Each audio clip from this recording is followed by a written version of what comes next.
हिंदी में यूपीएससी की तैयारी से संबंधित प्रोग्राम्स को देखने के लिए सब्सक्राइब करें स्टडी IQIAS हिंदी। दोस्तों, आशा करता हूं कि स्टडी IQIAS हिंदी के इस प्लेटफॉर्म का जो सदुपयोग है वो आप लगातार करते होंगे। जिस प्रकार से हम बहुत से वीडियो बनाते हैं कि किस प्रकार से ग्लोबल वार्मिंग बढ़ती जा रही है, उसी प्रकार से ये जो वीडियो है ये एक आशा की किरण लेके आया है। हम बात करेंगे किसके बारे में? हम बात करेंगे कहीं ना कहीं SMRs यानी कि स्मॉल जो हमारे मॉड्यूलर रिएक्टर्स हैं, इनके बारे में बात करेंगे और क्यों ये भारत जैसे देश के लिए एक आशा की किरण है और क्यों जो बड़ी कंपनियां हैं इस ओर देख रही हैं। हम इन सभी विषयों पर विस्तार से बात करेंगे। उसके पहले मैं आपको बताता चलूं कि इस वीडियो को अंत तक जरूर देखिएगा।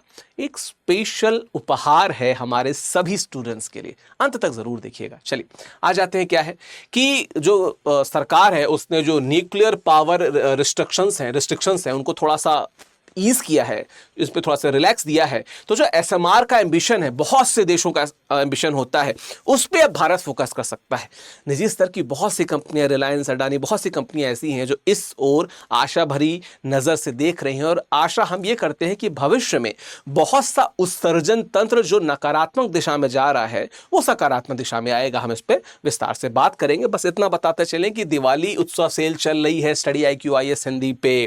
22 अक्टूबर को ये खत्म हो जाएगी, उससे पहले जुड़ जाइए। विकास टाइप कोड का प्रयोग करके 2026 का फास्ट ट्रैक बैच हो, 2027 का प्रतिज्ञा बैच हो या 2028 का लॉन्ग टर्म बैच हो, हर बैच में जिस बैच से आप जुड़ना चाहते हैं आप जुड़ सकते हैं। और मैं इस बात की गारंटी देता हूं कि दिवाली के इस उपलक्ष्य पे आपको अधिकतम डिस्काउंट मिलेगा। विकास लाइव कोड का प्रयोग कीजिएगा, यहाँ पे लिखा भी हुआ है। जैसे 2027 का जो बैच है ये मात्र 17,999 में आपको मिल जाएगा। बस एक चीज ध्यान रखिएगा कि इंग्लिश, हिंदी या इंग्लिश आपको क्लियर हो कि आपको किस बैच से जुड़ना है, उस बैच से जुड़ जाइएगा। 22 अक्टूबर के बाद ये सेल एंड हो जाएगी, प्राइसेस नॉर्मल हो जाएंगे। ठीक है, ये मेरा टेलीग्राम है, ये इंस्टाग्राम है, स्कैन करके जुड़ जाइए। यहाँ पे आपको PDF भी मिल जाएगा, यहाँ पे डिटेल भी मिल जाएगी, यहाँ पे आपको मेंटोरशिप और गाइडेंस भी मेरे द्वारा मिल जाएगी। दोनों जगहों पे आपको मिल जाएगी। चलिए बात पहले करें कि क्या है, चर्चा में क्यों है। तो भारत ने क्या किया कि अपने परमाणु क्षेत्र के निजी कंपनियों के लिए खोल दिया है। ठीक है, निजी कंपनियों के लिए खोल दिया है। हालांकि आपको बता दूं, शुरुआत में इसको लेकर बहुत सी बहसें हुई थी, लेकिन जब हम SMR की बात करते हैं यानी कि लघु मॉड्यूलर रिएक्टर यानी कि स्मॉल मॉड्यूलर रिएक्टर्स की बात करते हैं, तो उस दिशा में एक सकारात्मक कदम भी है। ठीक है, तो क्या किया है, 2033 तक जो SMR परियोजनाओं को बढ़ावा मिलेगा, जिससे उद्योग को शक्ति मिलेगी, नवाचार होगा और स्वच्छ ऊर्जा के विकास में काम मिलेगा। ये स्वच्छ ऊर्जा के विकास में कैसे काम होगा, इसको ही इस वीडियो में हम देखेंगे। कुछ तकनीकी शब्दावलियां हो सकती हैं, इसलिए इसको मैंने लिख दिया है ताकि स्टूडेंट्स जो थोड़े से तकनीकी शब्दावलियों के प्रति थोड़े से संवेदनशील रहते हैं वो बेहतर तरीके से देख सकें। ठीक है, निजी क्षेत्र की 6 प्रमुख कंपनियों ने किसने Reliance industries, Tata power, Adani power, अब ये तीनों जो सबसे बड़े जायंट है वो तो जुड़ ही चुके हैं। इसके अलावा हिंडाल्को इंडस्ट्रीज, JSW एनर्जी और जिंदल स्टील और पावर ने nuclear power corporation of India यानी कि NPCIL की भारत लघु मॉड्यूलर रिएक्टर BSMR पहल के तहत छोटे मॉड्यूलर रिएक्टर यानी कि SMR परियोजना स्थापित करने में औपचारिक रूप से इंटरेस्ट यानी कि रुचि व्यक्त की है। तो अगर ये चीजें सबल हो जाती हैं तो आप देखिए ना कि जो भी बड़े प्लेयर हैं सब इसमें जुड़े हुए हैं, तो इनके लिए तो फायदे का सौदा होगा ही। भारत जैसे देश के लिए जो स्वच्छ ऊर्जा की तरफ देख रहा है उसके लिए भी एक बड़ा फायदा होगा। ठीक है, लघु मॉड्यूलर रिएक्टर का निर्माण की बात करें तो 6 राज्यों गुजरात, मध्य प्रदेश, उड़ीसा, आंध्र प्रदेश, झारखंड और छत्तीसगढ़ में लगभग 16 स्थलों की पहचान की गई है जहां पे SMR जो है वो बनाए जाएंगे। क्या है मैं बताऊंगा, लेकिन थोड़ा सा अभी और देख लेते हैं। SMR का निर्माण और संचालन NPCIL की देखरेख में किया जाएगा, जिसमें सार्वजनिक क्षेत्र के पास परिचालन, नियंत्रण और स्वामित्व बना रहेगा। कैसे परिचालन होगा, क्या नियंत्रण और स्वामित्व सार्वजनिक यानी कि पब्लिक सेक्टर के पास ही होगा। ठीक है, जबकि निजी कंपनियों को कैप्टिव उपयोग के लिए उत्पादित बिजली पर लाभकारी अधिकार प्राप्त होंगे। बिजली कहां पे किस प्रकार से दी जाए, शेयर की जाए, ये अधिकार निजी कंपनियों के पास होंगे। तो एक जो स्वामित्व है वो तो पब्लिक, जो भारत सरकार की पब्लिक सेक्टर कंपनी उसके पास ही होगा, NPCIL के पास। बाकी चीजें जो 6 निजी कंपनियों की बात कर रहे हैं, जो जहां पे पैसा लगाएगा उसको उस प्रकार से अधिकार प्राप्त होंगे बिजली को लेके।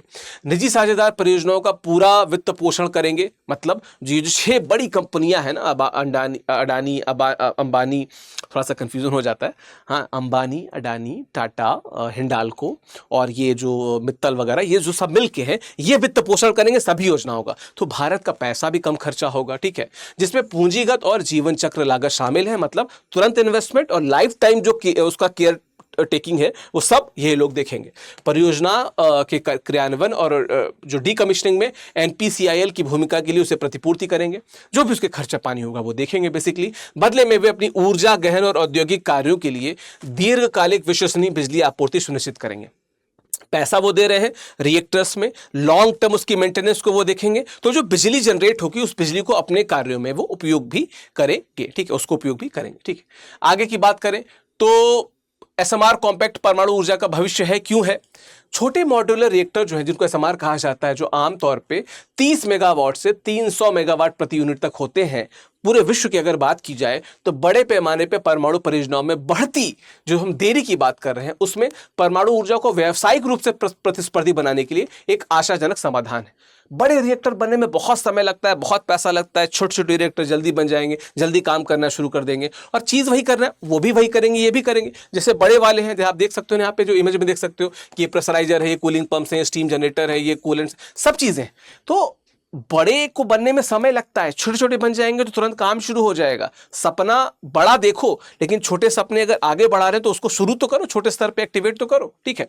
पारंपरिक रिएक्टरों की दक्षता लगभग 1/3 होने के बावजूद, मतलब जो बड़े पारंपरिक हैं उनके लगभग 1/3 ही क्षमता है इसकी, उसके बावजूद एसएमआर अभी भी पर्याप्त मात्रा में कम कार्बन बिजली उत्पन्न कर सकते हैं। जो लो कार्बन इमिसिंग जो इलेक्ट्रिसिटी होती है वो उत्पन्न करते हैं, जिससे वे इस्पात, एल्यूमिनियम और सीमेंट जैसे ऊर्जा गहन उद्योगों के लिए क्या है, आदर्श स्रोत बन जाएंगे, ठीक है, आदर्श स्रोत बन जाएंगे, ठीक है। वे बंद हो चुके ताप विद्युत संयंत्र स्थलों पर भी स्थापित करने की सुविधा प्रदान करते हैं, जिससे भारत को अपने स्वच्छ ऊर्जा लक्ष्यों में आगे बढ़ते हुए मौजूदा बुनियादी ढांचे को पुनः उपयोग करने में क्या होगी, मदद मिलेगी। तो बुनियादी ढांचा भी बनेगा, बिजली भी बनेगी, लागत भी नहीं लगेगी, और जो स्वच्छ हम ऊर्जा की दिशा में देख रहे हैं वो भी हमारा क्या होगा, वहां पे पूरा होगा, क्योंकि वो भी वहां पे क्या होगा, पूरा होगा।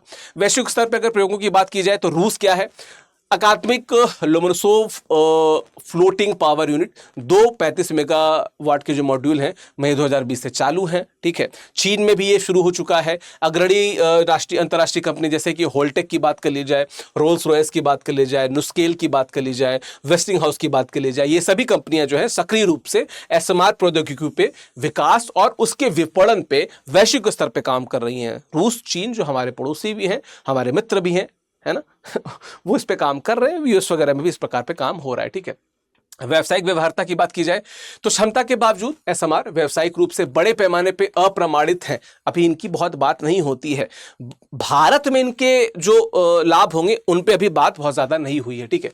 उच्च लागत, जटिल विनियामक बाधाएं तथा परमाणु सुरक्षा पे सार्वजनिक चिंताएं इन्हें व्यापक रूप से अपनाने में चुनौतियां पेश कर रही हैं।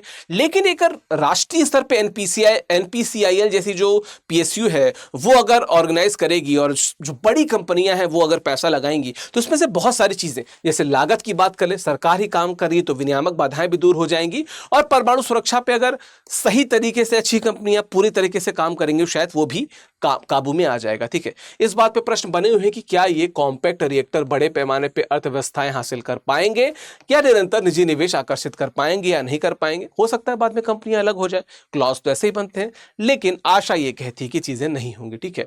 भारत की एसएमआर महत्वाकांक्षाएं अगर हम देखा जाए तो क्या है, भारत की रणनीतिक पहल का प्रतीक है। भारत लगातार इस दिशा में देख रहा था। अभी जब हम सौर अलायंस की बात करें तो भी इस विषय पे बात हुई थी, हम चीन के पास गए तो भी इस विषय पे हमारी लगातार बात हो रही थी। भारत का लक्ष्य क्या है कि स्वच्छ ऊर्जा को परिवर्तन आगे बढ़ाना है, बल्कि परमाणु नवाचार को भी, जो इसमें इनोवेशन होना है उसको भी क्या है, लगातार विदेशी नीति और औद्योगिक कूटनीति के एक स्तंभ के रूप में उपयोग करते हुए स्वयं को वैश्विक प्रौद्योगिकी नेता के रूप में क्या है, स्थापित भी करना है। इस दिशा में आगे भी बढ़ना है। दिल्ली के एसएमआर को एक ऐसी आशाजनक प्रौद्योगिकी के रूप में देखती है जो औद्योगिक डीकार्बनाइजेशन को बढ़ावा देने में सक्षम है, साथ ही ग्रिड स्थिरता के लिए भी क्या है, एक आवश्यक बेस लोड प्रदान करता है। टेक्निकल टर्म में बताना ये चाह रहे हैं कि दिल्ली में इस प्रकार की चीजें शुरू हुई, भारत के लिए एक आशा की वो किरण है। आशा की किरण की बात करूं तो आपको बताता चलूं कि हिंदी साहित्य का भी जो नया बैच है वो सूरदास के साथ शुरू हो रहा है, और जिस प्रकार से भारत एसएमआर प्रौद्योगिकी को भविष्य में एक बेहतर सुउपयुक्त प्रौद्योगिकी के रूप में देख रहा है, वैसे ही इस बैच को भी मैं इस प्रकार से शुरू करता हूं कि हमारा हर स्टूडेंट भविष्य में मुख्य परीक्षा के अधिकतम नंबरों को इस बैच के रूप में प्राप्त कर सके। सूरदास से बैच शुरू हो रहा है, 28 अक्टूबर से बैच शुरू होगा। 22 अक्टूबर तक चूंकि दिवाली सेल चल रही, तो 22 अक्टूबर तक ही विकास लाइव कोड का प्रयोग करने पर आपको अधिकतम डिस्काउंट मिलेगा। हमारे ऐप या वेबसाइट पर जाके आप हिंदी लिटरेचर कोर्स के बारे में जानकारी ले सकते हैं। हिंदी लिटरेचर की मेरी प्लेलिस्ट है, वहां जाके भी आप हिंदी लिटरेचर जो वीडियोस को देख सकते हैं, बैचेस के बारे में जानकारी ले सकते हैं ना। बाकी अगर आप और बात करना चाहते हो तो मेरे टेलीग्राम या इंस्टाग्राम से जुड़ जाइए स्कैन करके, या ऑफिशियल विकास डालेंगे तो टेलीग्राम पे, और इट्स विकास लाइव डालेंगे तो मेरे इंस्टाग्राम पे आप जुड़ जाएंगे। वहां पे बातें होंगी ऑप्शनल को लेके, पढ़ाई को लेके, तैयारी को लेके, मोटिवेशन को लेके। तो मिलते हैं आपसे हिंदी साहित्य के या अपने प्रतिज्ञा नए बैच में। आप सबको फिर से बिलेटेड दिवाली की बहुत बहुत शुभकामनाएं। धन्यवाद। हिंदी में यूपीएससी की तैयारी से संबंधित प्रोग्राम्स को देखने के लिए सब्सक्राइब करें स्टडी IQ IAS हिंदी।